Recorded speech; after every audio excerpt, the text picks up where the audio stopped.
Measure Z webinar. I may have started a little early, so I'm going to do that again. Good evening and welcome everyone to the Measure Z webinar. We're really glad you're here tonight. We're going to learn about Measure Z, which is on the November ballot, and it's to repeal Article 26 in the Alameda City Charter. First, we'll hear about the history of Article 26. What is it, what it does, and how it came to be in the city's charter. Next, we'll hear about the urgency of repealing Article 6. Why does it make sense now? Finally, we'll hear about what Measure Z enables us to do and what you can do to support the Yes on Measure Z campaign. We'll save some time toward the end of the hour for your questions, which you can post to YouTube. But now I'd like to introduce our panel of experts who's going to help us understand these questions.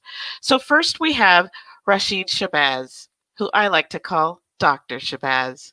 He is a longtime resident and community leader, local journalist, and historian who chronicles the intersection of race and housing equity issues in Alameda, and he's a candidate for the Master of City Planning degree at UC Berkeley. We'll also be joined by our mayor, Marilyn Ezzy Ashcraft.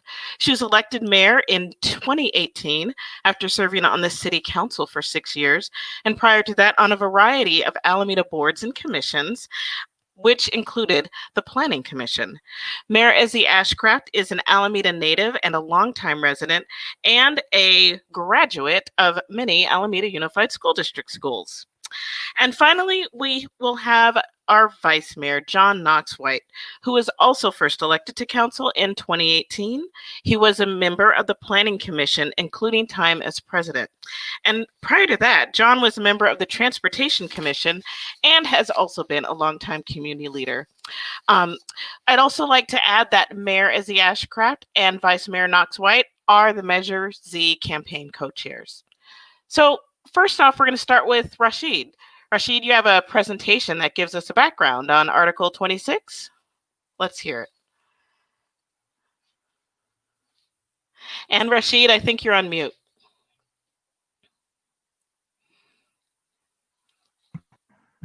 There you go. Thank you, Cheryl.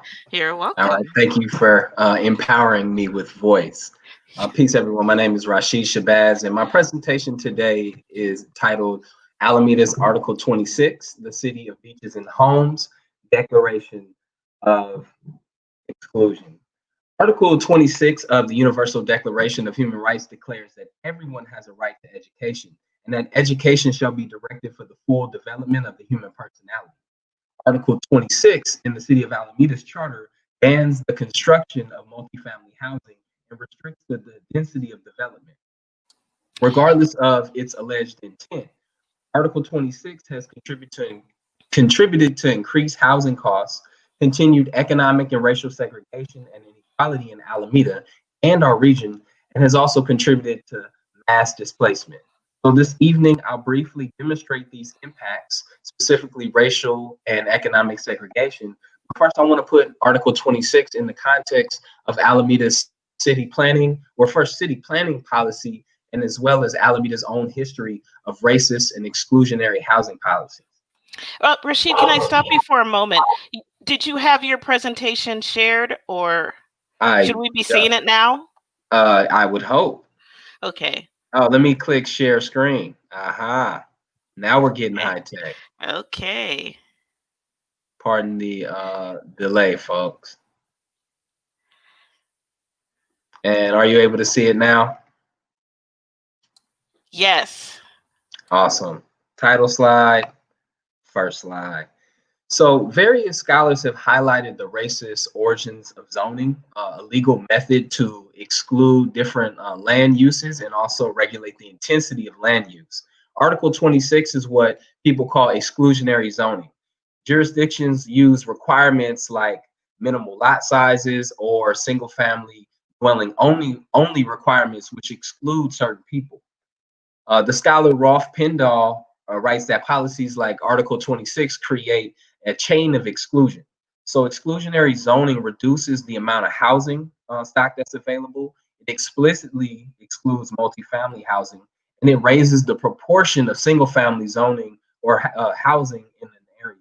This limits supply and it reduces affordability, and it excludes low-income families and indirectly and disproportionately people of color, particularly Black people. UCLA scholars found a correlation between land use controls and increased levels of economic segregation. And Jonathan Rothwell, he analyzed California a land use survey, and found that cities with anti-density zoning and local opposition have higher housing costs and are also more racially segregated. Places with more single-family zoning have more white residents and fewer Black and Latinx folks. And so if you look at these charts that are here, the Othering and Belonging Institute did something similar to the study that I did looking at the city of California. And what you can see here is that the more single-family zoning that exists in the city, the whiter cities are. In a recent book called Segregation by Design, the author Jessica Trumstein focuses on the role of local politics in creating and maintaining racially segregated places. And she says that striving to protect property values and exclusive access to high quality public goods, the preferences of white property owners have been institutionalized through the vehicle of local land use policy. And so this has happened as local governments have institutionalized discrimination. First, on a block by block basis, then neighborhood by neighborhood, and then ultimately within our region, city by city. And so I want to talk about Alameda's deep history of racist government-backed housing policies. And I'm only going to do that briefly today. There are 4 layers of housing policy, but I'll talk about 3. And that is restrictive covenants, redlining, and institutionalized racial segregation. And so as early as 1913, community builders in Alameda created residential or restrictive covenants. And so these were in the deeds that were enforced by courts that said certain people couldn't live in certain neighborhoods. And so on the Fernside area, it said no person of African, Japanese, Chinese, or any Mongolian consent could live in the Fernside area, except if they were a servant.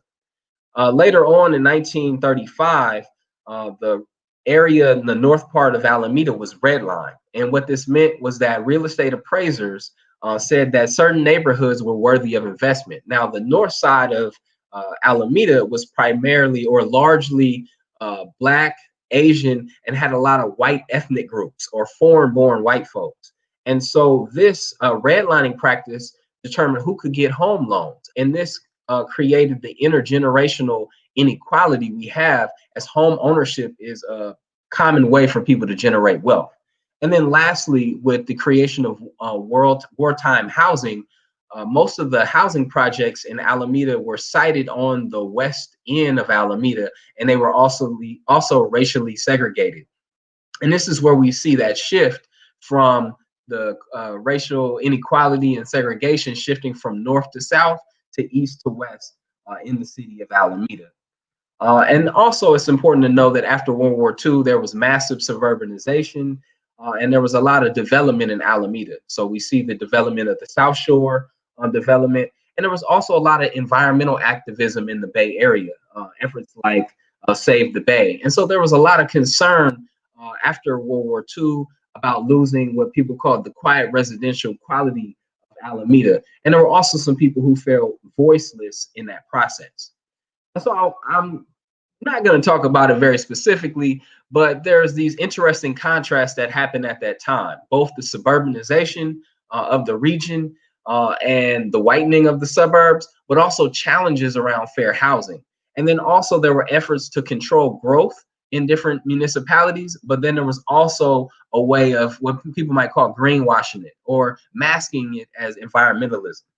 And so it's not to say that the environmental concerns weren't legitimate, but sometimes the environmental concerns went hand in hand with other exclusionary practices and approaches. And so you can see here an image of a proposed southern crossing for additional freeway that was going to be put in the Bay Area after World War II. So I want to go and talk about Measure A itself. It's just a few sentences, but it's impacted Alameda's development for nearly 5 decades, and essentially bans the construction of anything bigger than a duplex. But there was some exception for the replacement of Alameda Housing Authority properties. The thing is, in the 1950s and 60s, many of those wartime projects were torn down and they were replaced with less units than were originally constructed. And we call this planned shrinkage. And so I think that context is really important in how we read this measure. So with that portion of the history, I want to talk about some of the impacts of Article 26. And the three things that I'll focus on are the persistent economic and racial segregation, which is really the continuation of the previous economic and racial segregation that existed in Alameda, recurring mass evictions, and finally, the multiple legal challenges that have resulted from Article 26. And you can see in this advertisement here for the prior to this 1973 election, it was then called Measure A on the ballot. It's now enshrined as Article 26 of the Alameda City Charter. But you can see that the opponents to Measure A or Article 26 predicted some of these things that we've seen since it was passed by Alameda voters. And I think it is also important to note that at the time of the passage in 1970, Alameda's population was over 90% white. And so this majority white electorate passed this policy. And regardless of the intent, we'll talk about the impacts. So first, I want to talk about the shifting population that's happened in Alameda since 1970. And so the total population in certain areas of Alameda may have changed, but interesting enough, Alameda's white population has declined since 1970. And so on these charts here, what you can see is that on Bay Farm Island, particularly Harbor Bay, that population has experienced the most growth. And then again, on the chart to the left, you can see the two areas where the military housing was, those areas have declined. And that's because of the closure of the Alameda Naval Air Station, or the base, now called the Point. By contrast, you can see the white population has declined in most census tracts in the city of Alameda, with the exception of Bay Farm or Harbor Bay. But to put that in context, you can see that the proportion of white people in the different census tracts has declined since 1970. And so again, this black line that you can see here is the Harbor Bay area. So even though that population has increased and the white population there has increased, the proportion of white residents compared to the overall population has declined in all these areas. Now, one of the interesting places where it has appeared to have declined the most is this area that I'm from, 4276. And so I'll talk more about this area in the West End in a moment. So this is a chart that's comparing Alameda's zoning map to the demographics of the city of Alameda. And so again, what you can see here starting on the right side is that those areas where there's primarily blue on the East End and the area known as the Gold Coast, those are areas where it's largely white populations, or they're the majority of those populations. Those are also the areas that are zoned for single family. And so when we think about Article 26, essentially blanketing the city of Alameda as single family zoning, as far as construction at least is concerned, it is a method in which to maintain the whiteness of the city of Alameda. Now, one of the other ways in which Alameda's Article 26 has maintained segregation is, even though the percentage of white people has declined, the percentage of white people who are homeowners has increased. However, that's not the case for many other populations. For example, in Alameda, 93% of Black people are renters, according to PolicyLink and the National Equity Atlas using census data. And so we can see that the housing policy has disproportionate impact based on race. One of the other things that happened with the adoption of Article 26 is multiple legal challenges as well as mass evictions. And so in 2004, nearly 400 families were all forced out of the Buena Vista apartments here on the West End, also known as Harbor Island at the time, currently known as the Blackstone-owned Summer House Apartments. And what's happened in Alameda, because the supply of apartments has been limited and you can't build any new apartments, in that area, 4276, where white people have moved out of, Black people and other people of color have moved into these aging apartments. And because the city didn't enforce code violations of this major landlord, they were put in conditions that they were then blamed for to justify them being forced out of. And so Article 26 restricts the construction of new apartments. And so many people are stuck living in older, aging housing stock, and again, are forced out during redevelopment efforts. And we saw that again in 2015 with the forcing of largely Filipino families out of the Bayview apartments here on the West End. Now, quickly, there have been 3 legal challenges to Measure A, or Article 26. First in 1980 by the organization HOPE, Housing Opportunities Provided Equally. Then in 1988 by Clayton Guyton and Modessa Henderson with the Legal Aid Society. Now, in that lawsuit, it was found that the city of Alameda's housing policies discriminated against poor people. But the city decided to settle prior to a possible ruling on Measure A as being illegal or against state law. And then finally, in 2012, upon threat of legal action, the city of Alameda adopted a housing element after 20 years of not zoning property to provide for its fair share of housing in the region, just to save Measure A. And one of the, I'm wrapping up now, but just to say, one of the things that happened at that meeting was a longtime city council member said that they worked to keep Measure A for 40 years, and that if you want to change it, put it on the ballot and let us vote on it. And so now Alamedans have an opportunity to vote from Measure A to Measure Z and repeal Article 26. And I think if we live in a city where we say everyone belongs here, something that has contributed to racial exclusion and segregation is not something that belongs in the city charter. That's absolutely right. And thank you so much, Rasheed. That was fascinating. There's a lot in there that I didn't know. Although I did know about the Fernside CC&R, since I do live in Fernside, and I do have that restrictive covenant that said I couldn't live here until 1978.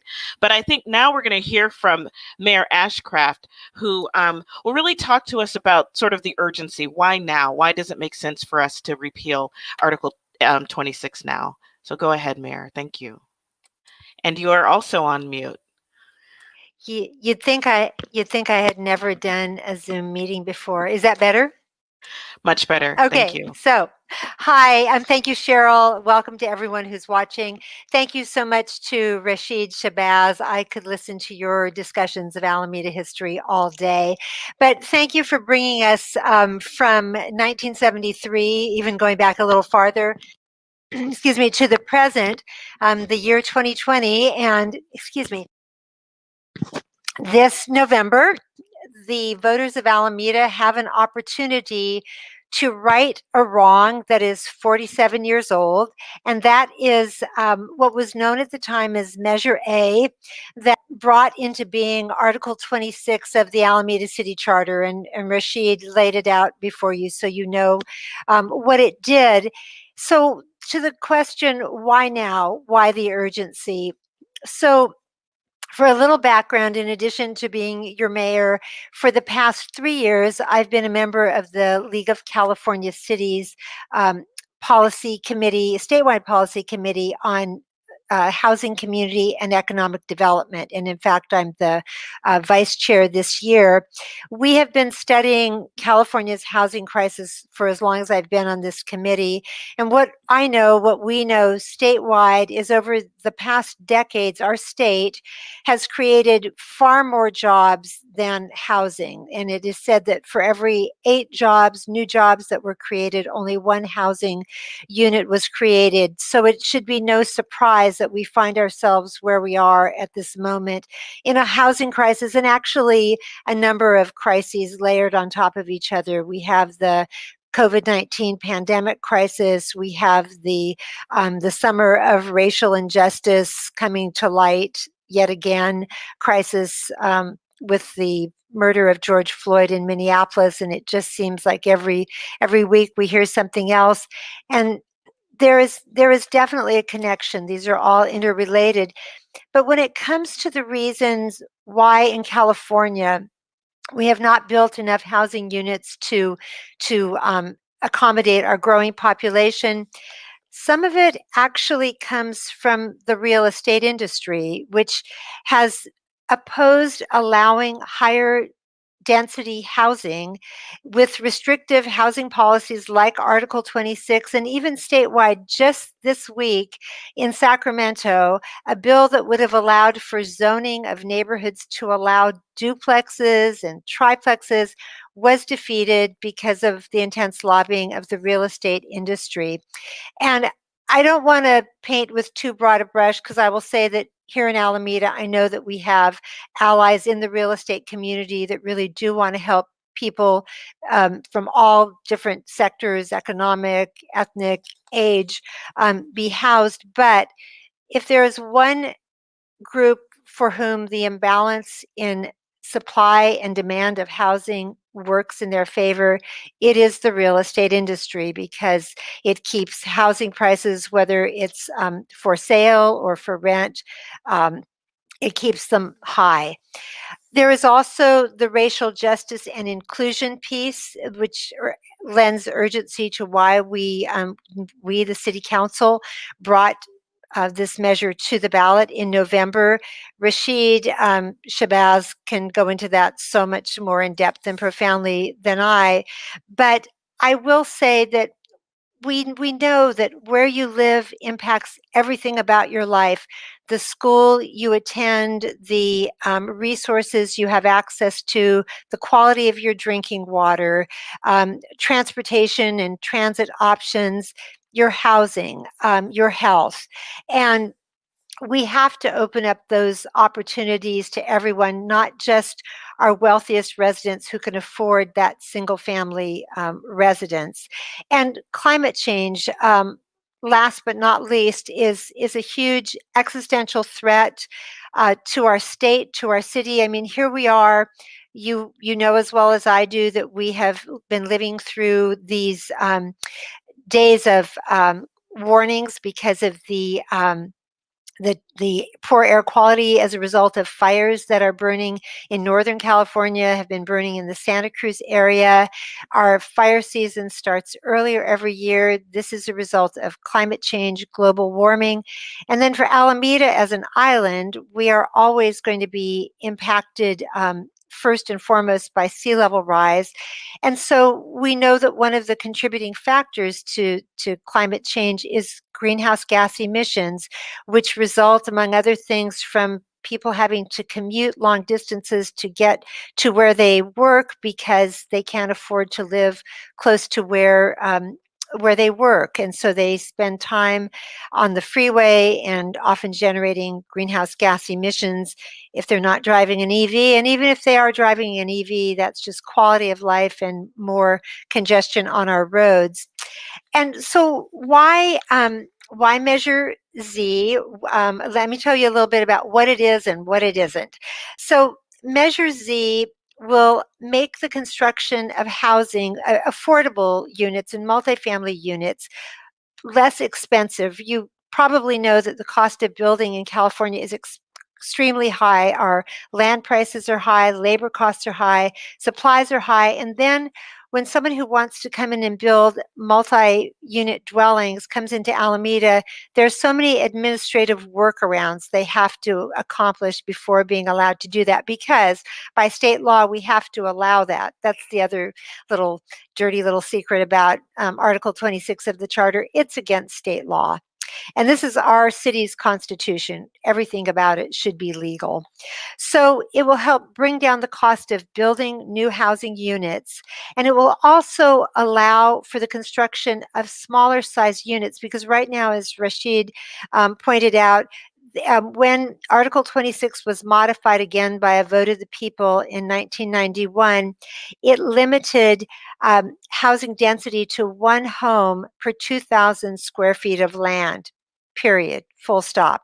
So if we want to build housing units that are what's called affordable by design just because they're smaller, or we want to do some configurations that are better at preserving open space because they cluster homes together instead of doing a suburban sprawl, we're limited right now by the by Article 26 in the charter. And also we want to be inclusive to all, to not only ethnic groups and different ages. It breaks my heart when my children, I've got 29-year-old twins, when they're home visiting and they get together with their friends, they tell me, you know, Mom, everybody says they'll never be able to come back and live in Alameda. That's sad. And also for our empty nesters, for people who have raised their family but are still living in that family home. They'd love to stay here, but they just don't have the options available. We can allow them to stay here and age in place.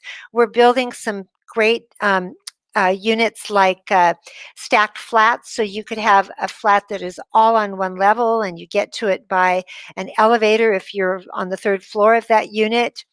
And so it's just a matter of making our community what any natural, organically grown community should look like. It should look like our state. We're an ethnically diverse state. We have people of all different income categories, ages, ethnicities.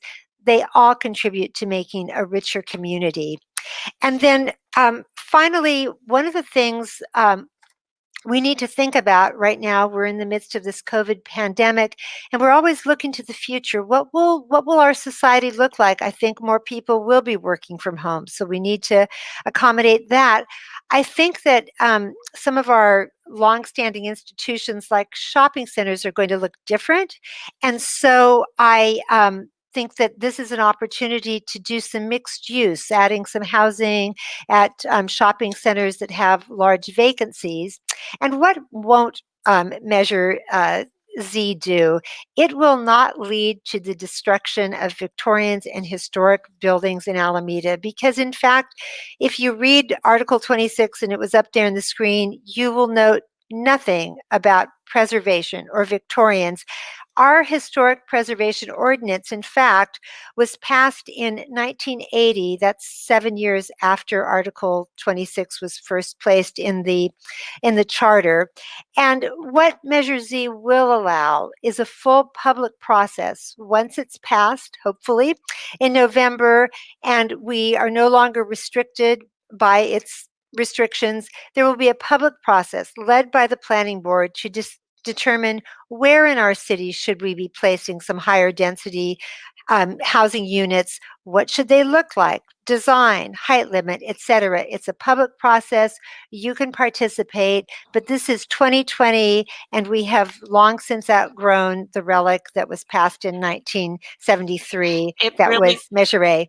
Thank It you. sounds like it. Yes, it sure does. So I know, Mayor Ashcraft, that a number of people have sort of talked about, the character of Alameda that brought them here. And I know that, I keep going on mute. That question maybe will come up a little bit later, and perhaps Vice Mayor White might answer that. But a quick question.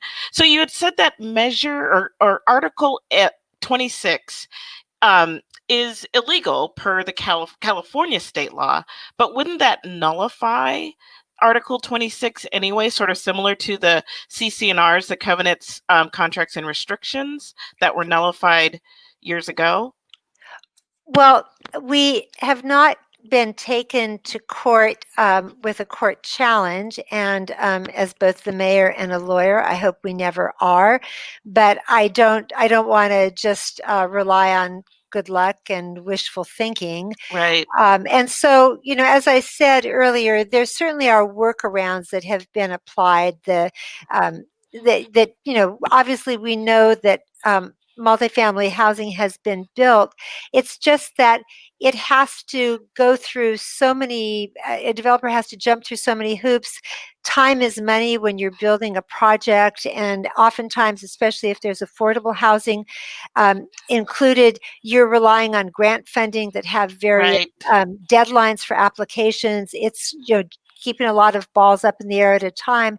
And also, your design suffers. At some point, I just want to see a developer come in and just say, here's what I would like multi-unit housing Right. to look like, just from day one.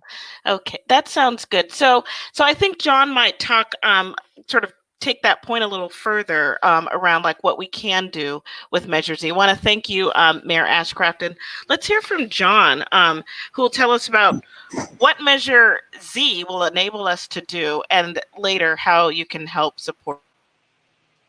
Thank you, Cheryl. I appreciate it. And welcome to everybody who's here. I really appreciate everybody taking the time to learn a little bit more about Article 26 and why so many of the community's leaders are pushing and supporting for Yes on Z. At the end of the day, when we wake up on November 4th, the Measure Z has passed. The short answer of what will have changed is not a lot. Alameda's zoning and protections will all still be exactly as they are, but we will have taken the first step in eliminating the history that Rasheed Shabazz have been put in place. That is an important step for our community to take.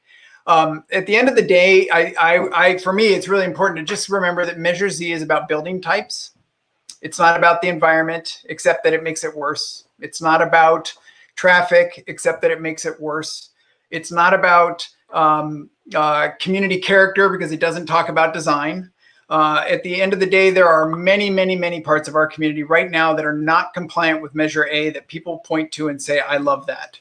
So as we move forward in a Yes on Z world, and Article 26 has been eliminated, we will, I was thinking about this earlier today. I think, one of the biggest events in this city is the 4th of July parade. And the thing that makes that parade so fabulous, and what we all talk about and we get online and we communicate about it, is that it is a celebration of our community. It's a celebration of Alameda. It is a celebration of our broader East Bay community. We love the fact that Alameda is a place that celebrates so many different cultures, so many different people and backgrounds and whatnot.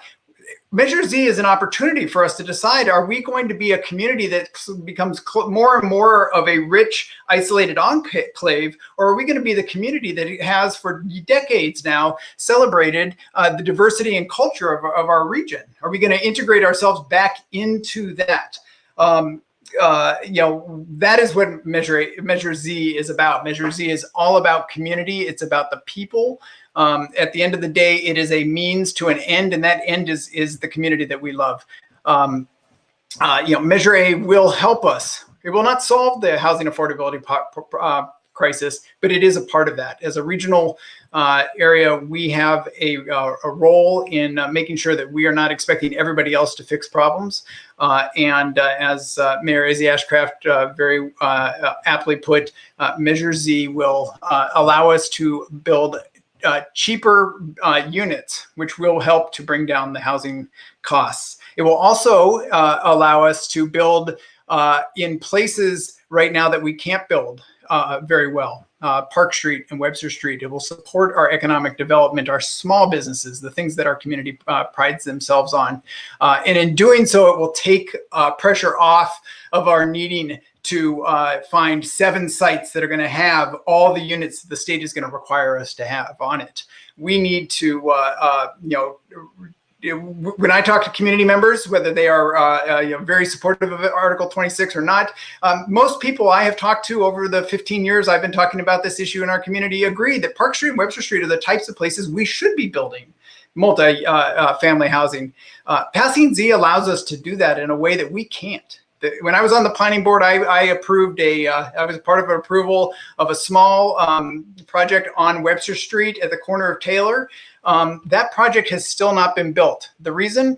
Because Measure A forced it to have, basically it forced them to build a building that had 2-story apartment buildings. So instead of building 20 units on Webster Street, they were only able to build 10 units on Webster Street. It didn't financially pencil out. It could have, with a few more units in a building exactly the same size and exactly the same look that they built. These things are really important. This is how we continue to maintain the community we are, and don't become a ghost town or an enclave of just the rich and entitled. Climate and traffic are intricately linked in this city. Traffic and transportation are one of the biggest drivers of climate impacts in our city. And with Measure Z, we can build in a way that not only do the theoreticians in the world say is better for the climate, but we have proved here in town. The Alameda Landing housing project has people who drive at 30% less than people who live in other parts of Alameda because of the way it was designed. It was designed to encourage transit use. It was designed to allow for biking. We have shown that the theory works here in Alameda, and we have now a choice. We can either vote yes on Z and allow us to decrease the traffic impacts and the climate impacts of our future housing, or we can vote no on Z and we can say climate doesn't matter and traffic doesn't matter. Because either way, the housing is coming. How we built it is, extremely important. As the mayor said, and I won't spend much time on it, it's embarrassing that we're not complying with state law. And quite honestly, as a community, we should be compliant. And I think when you hear candidates running for city council, even those who are not supporting yes on Z say we should get rid of Article 26, they just have a list of things for why we shouldn't do it. Everybody agrees that there are problems with Article 26, even the people who support it. It's time for us to take the right step and do the right thing and comply with state law and again, show up for racial justice. Take care of the fact that, we know that housing laws in the past in Alameda were racist, and they did have racial impacts. And then we enshrined Measure A in our city charter and basically said we're going to freeze it in time. So it's really important for us, I think, to really consider that the intent of people in 1973 in passing this, the intent of people making it even stronger in 1991 doesn't matter. The impact is what matters. And today, in this November, we have the opportunity to say, actually, we're going to be intentional with what we want to do. We want to do the thing that is good for our community. And lastly, this is not going to rip down Victorians. It's not going to raise our taxes. It's not actually going to end up with us building more housing units. It's just going to make us building better housing units. The state is going to tell us how much housing we have to build. And we have a choice. Are we going to build it smart, or are we going to build it haphazardly and then be upset with the results? Yeah, sounds like Article 26 really is a relic that really doesn't enable us to participate regionally to resolve climate issues, to be a good citizen, to build the beloved community, as Representative Lewis discussed. John, want to ask you, I think you had mentioned this a few minutes ago, but tell us a little bit more how repeal of Article 26 will enable development of below market rate housing in Alameda. Sure. Well, so right now, we have a couple of examples of housing duplexes at Eagle, which was the featured in the LA Times as one of the most expensive public housing projects in the state of California at almost $980,000 per unit. Right. So when people say, well, we should just pay and build our own public housing, we're talking about somewhere between $500,000 and $900,000 per unit. The way in which affordable housing gets built in our city, in our state, in our country is through the use typically of market rate houses that subsidize that. By making the construction, as the mayor rightfully pointed out, cheaper for each of those units, it reduces the strain on the overall cost of building developments and allows for us to start considering, is 15% affordable too low? Should we go to 20%? Right now, we struggle to get developers to pay 15%, build 15% of their units as affordable because 15% is hard because the costs are so high that it increases the cost for the unit they have to sell at a certain time. It won't pencil out. So, John, and everyone in the audience, in our listening audience, we are going to open up to questions in a moment. But, John, I did want you to go back and talk to people about how they can support Measure Z. What can they do to sort of make sure that this measure passes and we repeal Article 26? Absolutely. We are in a time where people are talking about this issue. It's not a scary issue to talk about anymore. And I think number one, first and foremost, the thing you can be doing is talking to your friends and your family and your neighbors about Measure Z and your thoughts on it and why you are supportive of it. Number two, you can go to, and then the link is here, yesonmeasurez.com and sign up to volunteer. You can get a lawn sign. Those will be here in the next few days, and we'd love to deliver one directly to your house. We have a lot of activities for people where they can reach out to their friends and neighbors and people in Alameda and talk to them about Measure Z. Our experience is the more you talk to people, the more people understand that Measure Z is really the rational and easy and best way to move forward. And then lastly, if you want to donate to the campaign, obviously every political campaign has a financial ask, but that's not why we're here. I think it's, we would love to have you join us and become, one of the voices. This is a grassroots campaign. This is people who are coming together because they care about their community and, they want us to remain the awesome place that we have all decided to move to. That's great. So let's bring everyone back. Our previous speakers, Professor Shabazz and Mayor Ashcraft. Always giving Rasheed a sort of promotion there. Let's see, what kind of questions are we getting? We talked about below market rate housing. Maybe in general, I know a number of the speakers have addressed this, but quality of life is why a lot of people move to Alameda. It's a lot slower, definitely flat here. So, bike riding is pretty easy. But how will repeal of Article 26 impact quality of life, or will it? I'll jump in, may I? Yes. Yeah, well, one of the many stressors that people have in their lives right now is the high cost of housing.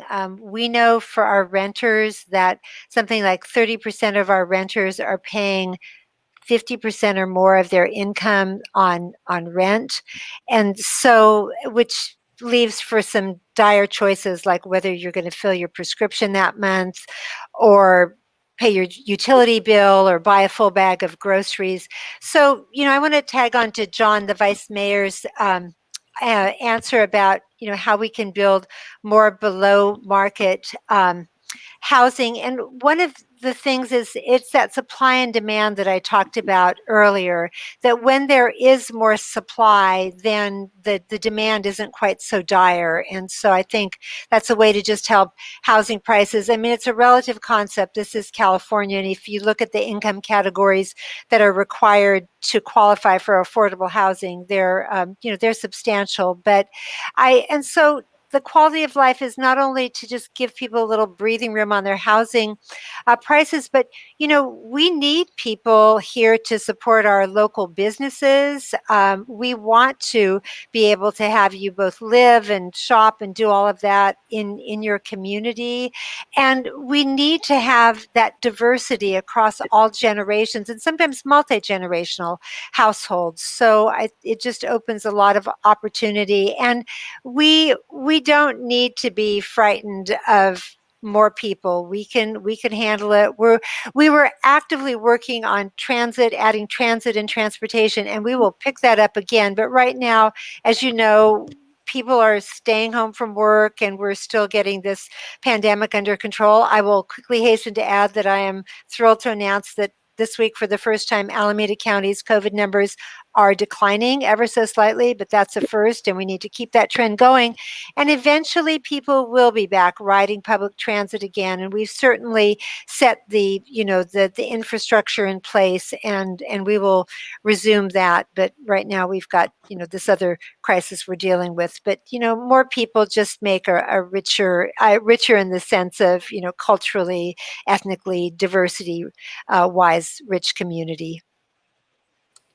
Are there other panelists who want to also address that? I will go on to the next question if not. Yeah, I just have a quick comment. I think in addition to what the mayor shared, I think just being able to reimagine, like now, with this obstacle to inclusion removed, what is possible. Now we can't go back in history and change, the outcomes and the impact, but I think it's possible to just look back into the history and get other sources of inspiration. So, for example, at one point, the city of Alameda had its own municipal transportation agency, and so how can there be transportation options that will address the traffic concerns, whether that's bus rapid transit. We don't need a gondola or something like that, although I'm sure people might enjoy that. But I just think that's one example of the things we can reimagine once it's not so intense or expensive to create housing to house people here. And then just also the jobs and housing match, and just imagine how people work. And of course, proximity to work has slightly changed now that we're virtual due to shelter in place in COVID-19. But I just think it's a good time to reimagine the Alameda we want to create for the future.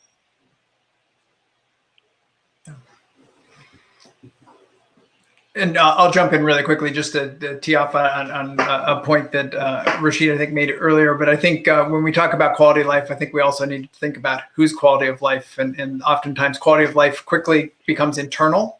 And if we're talking about healing and changing historical inequities and whatever else, we need to be thinking about our community's quality of life, because the rich, diverse community that we want know and say that we want to have benefits from supporting that and making sure that we continue on down that path.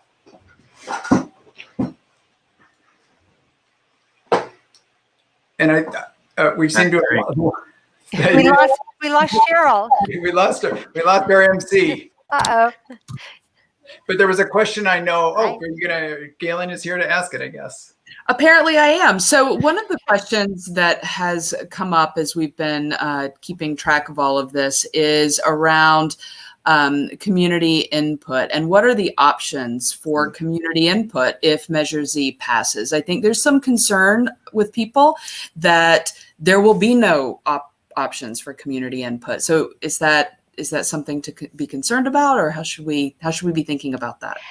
Yeah, John, why don't we tag team a little bit about this, because as the Vice Mayor mentioned earlier, if and hopefully when Measure Z passes the day after Election Day, the sun will still rise in the morning, but none of the changes nothing can happen until zoning ordinances are changed, correct?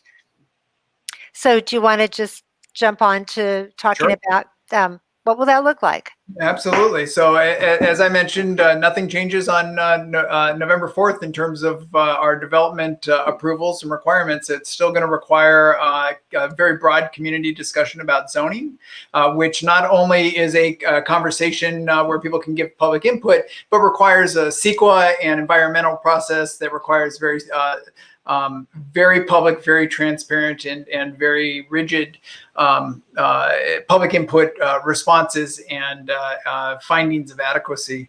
One of the ideas that people have sometimes said, well, let's wait on Measure Z. We'll do all the zoning and then we'll change Measure Z. But because zoning and planning and transportation planning are living activities, they change every year. They happen, and essentially there is no place where you get to the end of the plan and then you pass. You get rid of Article 26. In fact, it's very difficult for cities to even engage in those conversations if their city charter and their general plan don't allow you to do it. So, we are in the midst of, and actually Monday the 14th, we are in the midst of talking about our general plan right now. That planning is already underway, asking our community not what type of housing, but what kind of city do we want, and what is the planning that looks like that. So the planning board, 7 p.m. Monday the 14th, will be holding the first of, I think, 4 community input sessions. Those input sessions will go through the rest of the year, but that is the process. And I'll just jump in on the first of those that John just mentioned on September 14. The theme will be housing and equity, because every different one, and there'll be a workshop in September, October, November, December. So housing and equity on September 14, and then on the October workshop, it's actually going to be about historic buildings and historic preservation. So you can tune in and learn all about how our historic buildings are still going to be saved. Okay, so this question's come up, and I think it's for John. Why not just do a workaround? I'm sorry, I don't mean to be dense, but Yeah, why it's a not good just question. save money and not do a campaign and just do a workaround? Sure, it's a good question because as both the mayor and Rasheed, Professor Shabazz, have mentioned, our last housing element for the first time in 20 years was actually certified by the state because we ignored Measure A. And we found some ways to do that. The way in which we were able to do that relied on very large plots of land. And the state requires housing in a housing element to be equitably distributed. You can't just put all the apartment buildings in one place and all the 5-acre ranch houses in another place. And so, we had, because of the Navy leaving and all that, we had a lot of very large opportunity sites that allowed us to use some workarounds that will work. The problem is that, first off, we know that next year we are going to get a housing allocation from the state that is 2.3 times larger than the last one we got. We are going to have to zone the city for that. We have very few large lots of land that we can just say we're going to put 300 houses here and 500 here and 800. And because of that, what that said, if we don't change Measure A, if we don't give our community the flexibility to really think about how we want housing developed, it means that places like the Harbor Bay Landing Shopping Center are going to have to become very heavily intensive housing sites, because it's the only place we can use a density bonus to get around Measure A. And so we can take the pressure off of some of these areas a little bit by putting the housing where everybody agrees it should go. In our commercial districts, where we already have good connections to transit, where we have lots of transit and whatnot. So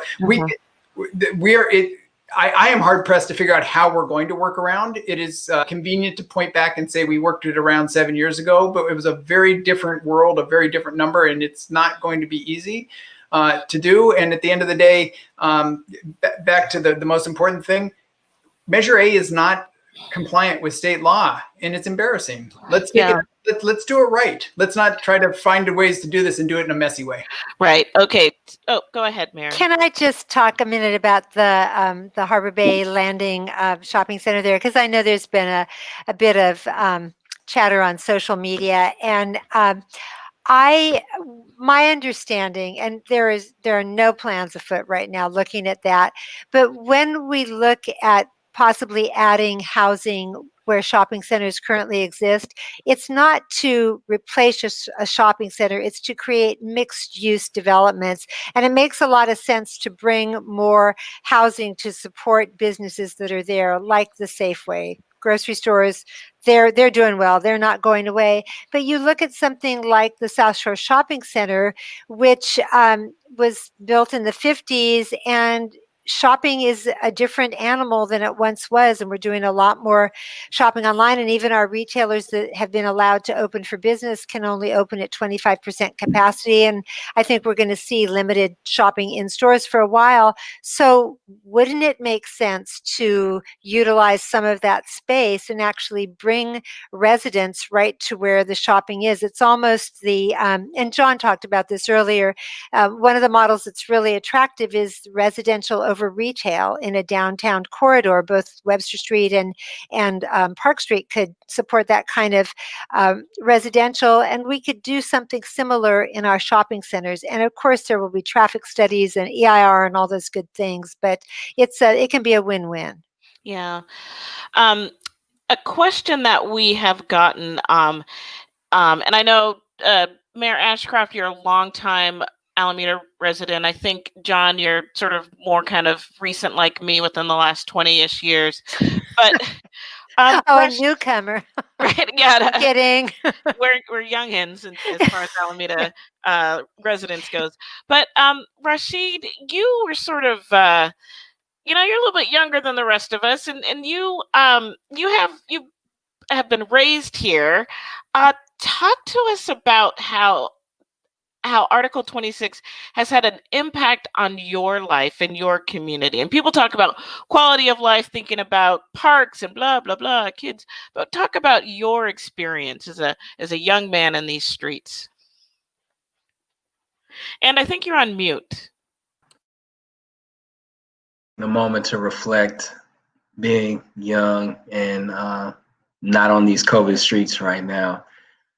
I think that's a great question. I think about, I think John kind of spoke to it, or the vice mayor spoke to it, about the quality of life can be used as this sort of euphemism for some folks. And I think thinking about my own life and this neighborhood that I'm in, I think because of Article 26 and the history of racial exclusion in Alameda, I think I've both experienced and witnessed the inequality of life that has existed here in Alameda. And so, on one hand, I'm grateful for growing up in the BVs, the Buena Vistas, as it was called, and it's a neighborhood that is the densest in Alameda, to utilize that terminology, but has a number of multifamily apartments, and that enabled me to grow up with a lot of children and a lot of different people from throughout the world.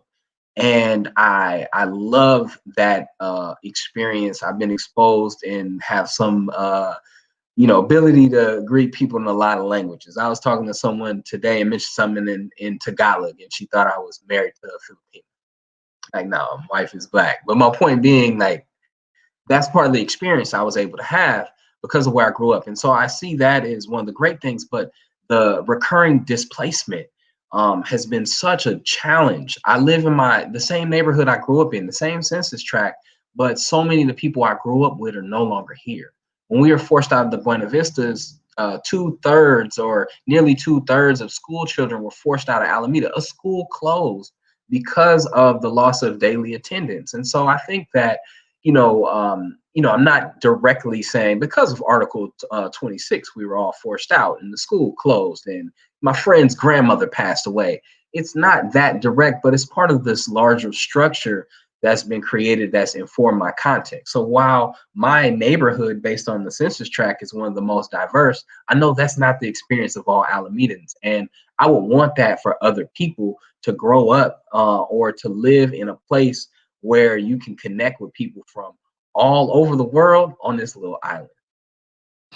That's amazing. That's amazing. Just sort of like the diversity of this community. And we need to sort of be sort of ever vigilant about creating this beloved community that's diverse and enables experiences like that. So I think we've got just a couple minutes and we want to hear from John. Tell us how to engage 2, 3, sort of like things that we can do right now or in the next day or two to just kind of boost this campaign. Absolutely. Well, like I said, the easiest thing is right now you can go to yesonmeasurea.com and you can go and request lawn signs and offer to host a house party. Who knows? One of us might be there, might be the ones who show up and help. You don't have to be the person to explain everything, but we will definitely make sure that there are knowledgeable people who can answer questions, who will come and talk to your friends and engage in a conversation. This issue deserves a conversation. We've been having that conversation at a community level for 15 years at least, maybe 17 in the 18 years I've been here. And now it's down to us to talk to our friends and really make sure that we're addressing the issues and concerns. The concerns are valid, right? Change is always very difficult. So, for me, as we're talking about people, it's always really important to remember that Measure A does not keep housing numbers from being built. It keeps types of housing from being built. The state is going to tell us what we have to zone for. Our plan is going to meet those numbers. But Measure Z will allow us to build them in ways that cause less traffic, more affordable, more inclusive, more climate safe, As an island, the climate is our #1 existential problem. So that's the best way. And, reach out. We are all of us and many others active online, happy to engage in conversations, and we're here to talk and support us. But put up a sign.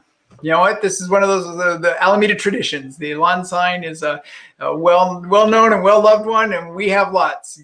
Yes, on Z, it's all about community. We are so glad that the members of our community are here through this whole thing, and we want to continue the conversation. Great. Thank you so much, John. I want to thank all of the panelists that we've had tonight. Dr. Shabazz, Reverend Dr. Pastor, Professor Dr. Shabazz, Mayor Marilyn Ezzy Ashcraft, and Vice Mayor John Knox White. We also want to really encourage you to support the campaign, as Vice Mayor Knox White has mentioned. And again, we just want to thank you, and make sure to share this video when it becomes available with your friends and your neighbors and people you see at the grocery store. Thank you so much. We appreciate it. Thank you to everyone who put this together. Very nice job organizing. Yes. And I think this is the pivotal moment to do this. Yes. Thank you, everybody. Thank you. Absolutely. Thank you for coming, and have a good evening. Take care. Stay safe. Wear your masks. Right.